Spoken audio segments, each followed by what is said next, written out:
Hey, it's Huck.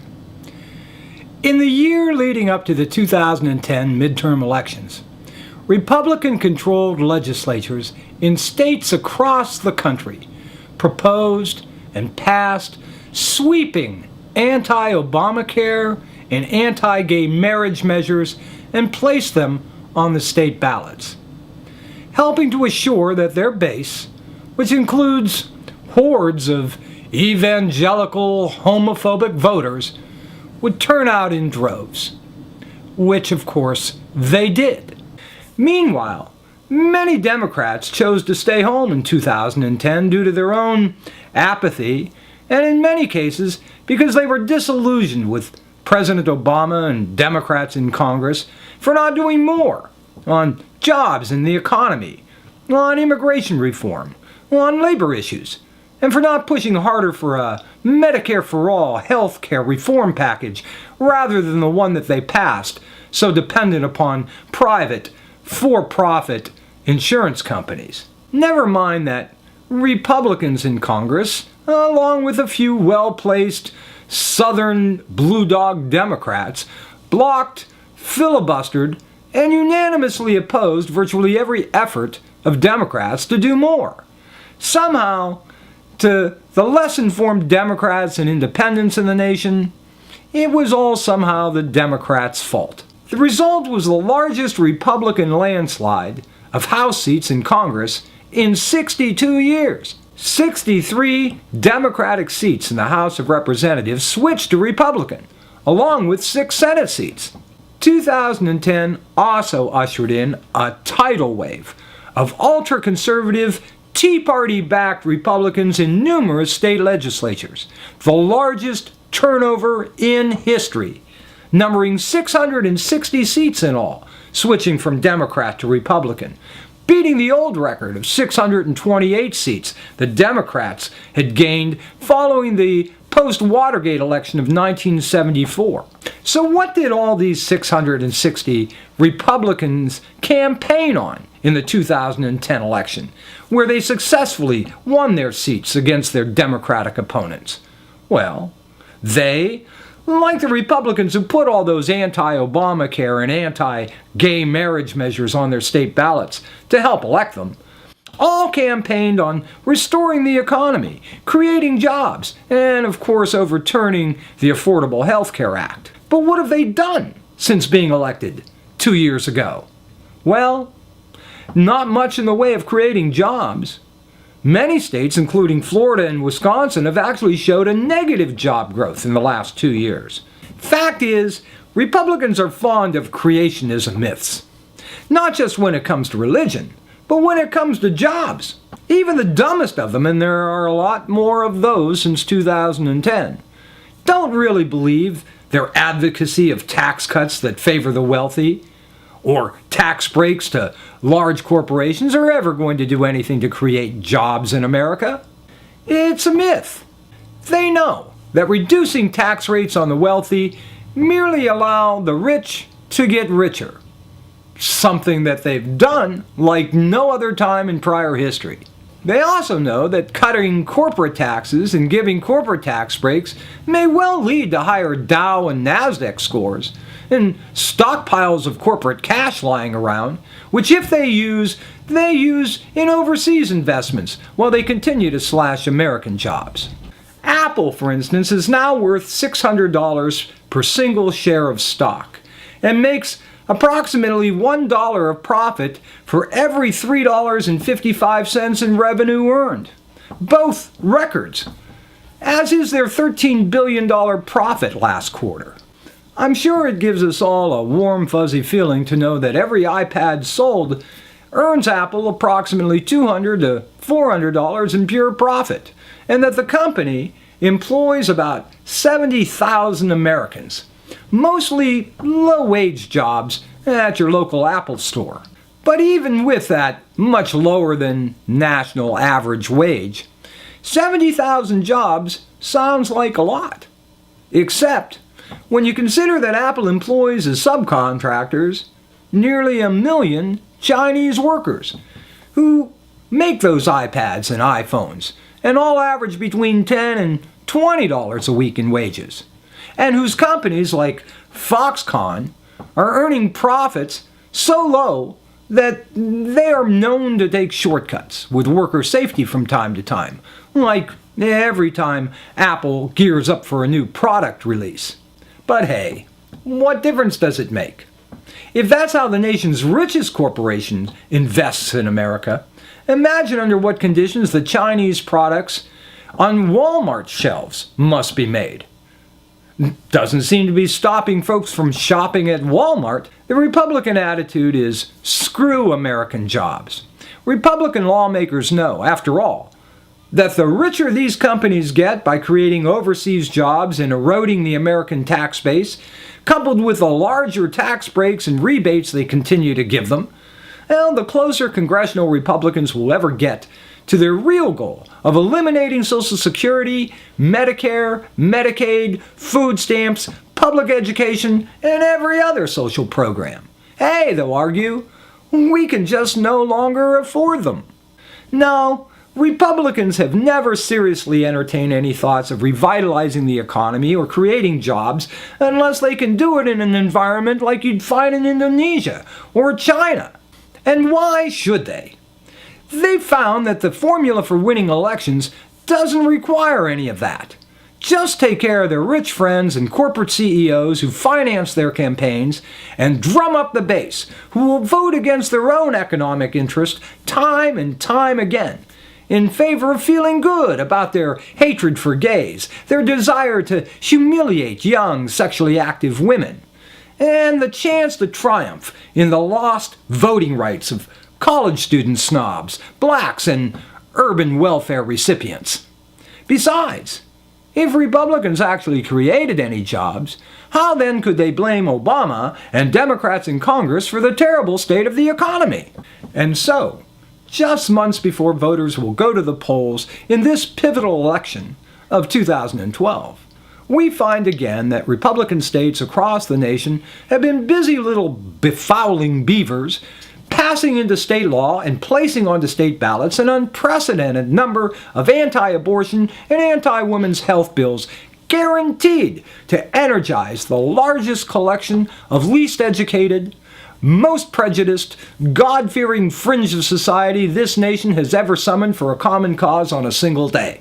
And the saddest part is that much as some Republican legislatures actually dearly want these backward and destructive measures to pass, in truth, it's not to the merest fraction to the extent that their fanatic and brain-dead constituency does. For Republicans, wielding their scepter of power like a modern-day Genghis Khan, bludgeoning everything civil in sight, passage of their anti-woman, anti-gay agenda is wholly secondary to the only real reason for these measures' existence, and that is to charge up the base in order to elect even more Republicans, from the White House on down. Hell, I guess these Republicans figure that if they or any of their rich friends ever really needed an abortion, they can afford a quick trip out of the country to get one. Screw the less fortunate masses. So, in the last 2 years, with the 2012 presidential election and the U.S. Senate on the line, they've pulled out all the stops. In Mississippi, there's the RU 486 pill bill working its way through the legislature. This bill would require a woman to be in the same room as her doctor to take the most commonly prescribed birth control pill. A pill she probably gets from a pharmacy that may not even be in the same town as her doctor. And how many visits to her doctor is this going to require? Then there's the bills in both Mississippi and Ohio that require women to have their doctors search for a fetus's heartbeat, something usually present about 6 weeks into pregnancy. If found, these bills make abortion illegal. In Ohio, this would include cases even where the pregnancy puts the woman's life at stake, or if she was raped, or a victim of incest. If the pregnancy is less than 6 weeks, the Mississippi bill would require ultrasound, and many believe that this probably entails the same kind of transvaginal probe that was recently removed under pressure from the Virginia anti-abortion bill recently signed into law by their governor, Bob McDonnell. In Kansas, the full House adopted an amendment that prohibits state money from being used on abortions and bans state workers from performing abortions during the workday. It threatens the accreditation of the Kansas University OB/GYN residency program, where residents do receive training to provide abortions, although they do it off campus because another Kansas law prohibits any abortions being performed on state property. That same bill includes a provision that permits doctors to withhold from a mother any information that could possibly cause her to seek an abortion. You know, like telling the woman that there's some grave health issue regarding the fetus. The bill also bars any subsequent malpractice lawsuit from being filed as a result of being misinformed about the relative health of the child, and requires doctors to lie by telling them that abortion causes breast cancer. And these are just the tip of the iceberg. Since 2010, scores of similar anti-abortion measures have passed into law or are working their way through state legislatures for passage or ballot initiatives before Election Day. Some, like the Ohio and Mississippi bills, are intended to reduce legal abortions by as much as 90% by limiting the window of opportunity to legally get one, along with others, sometimes humiliating, sometimes irrational, burdens placed on women and their doctors. Others place absurd, arbitrary, incredibly costly construction design requirements for abortion facilities. These are aimed at putting abortion providers out of business altogether. Some bills prohibit state employees from receiving abortion coverage and even birth control medications.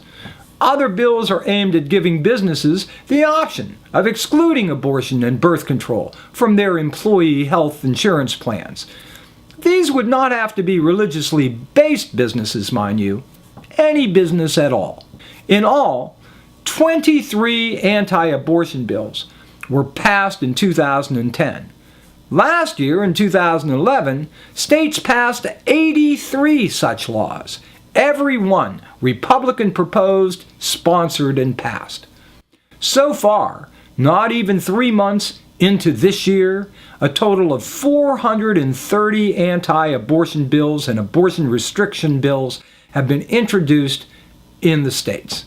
Democrats, powerless in many of these states to do anything to stop these measures thanks to such large Republican majorities, have sought instead to publicize the absurdity of these proposed laws with some equally absurd propositions of their own. In Oklahoma, Senator Constance Johnson added an amendment to one such bill, making it illegal for a man to spill his seed anywhere outside a woman's nether region, because it would be an action against an unborn child.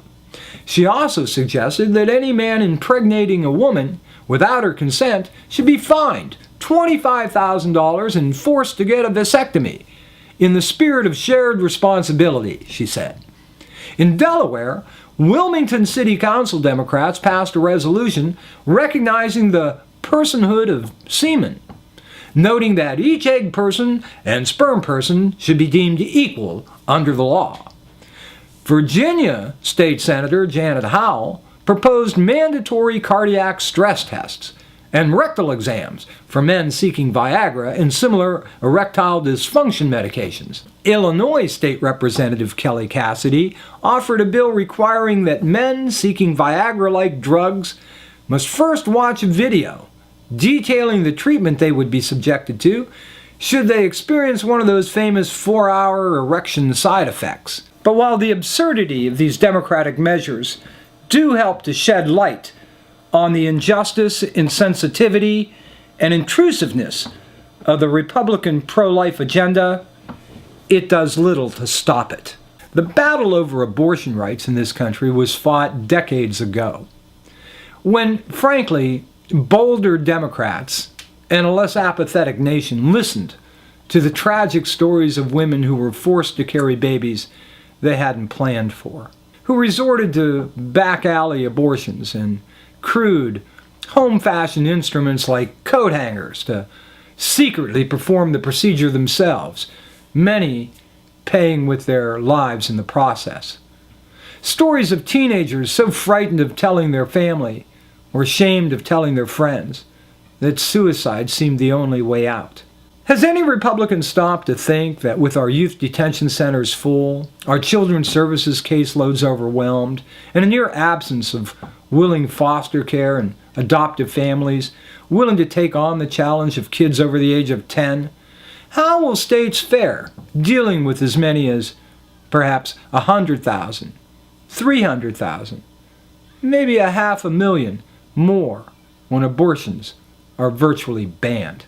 Are we looking at other nations where abortion bans are the law to see the consequences? The Brazils of the world, where kids as young as 6, 7, and 8 are abandoned by their poverty-stricken parents to live their lives on the streets of big cities, and where death squads made up of police and militias hunt these kids down in the dark of the night because they steal from and disrupt many of the small and large businesses downtown.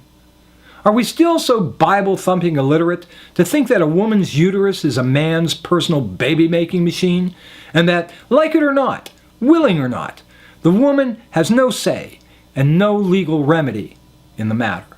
As frightening and callous as this continuing wave of anti-abortion legislation is, what is just as troubling is the knowledge that a lot of this is the mere tool of many Republicans who are using this just as a means of winning the next election.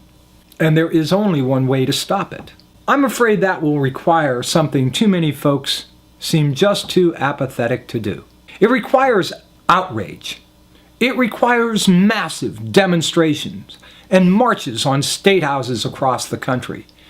And most of all, it requires Democrats and independent voters to turn out in numbers so large that they not only win enough seats to undo these insidious laws, but numbers so large that these Republican legislatures go packing, not for merely 2 or 4 or 6 years until the next election cycle rolls around, but packing for a lifetime of seclusion to whatever shack in the woods they can find, far away from the glaring light that reminds them of what they attempted to do and nearly succeeded in doing, just to win power.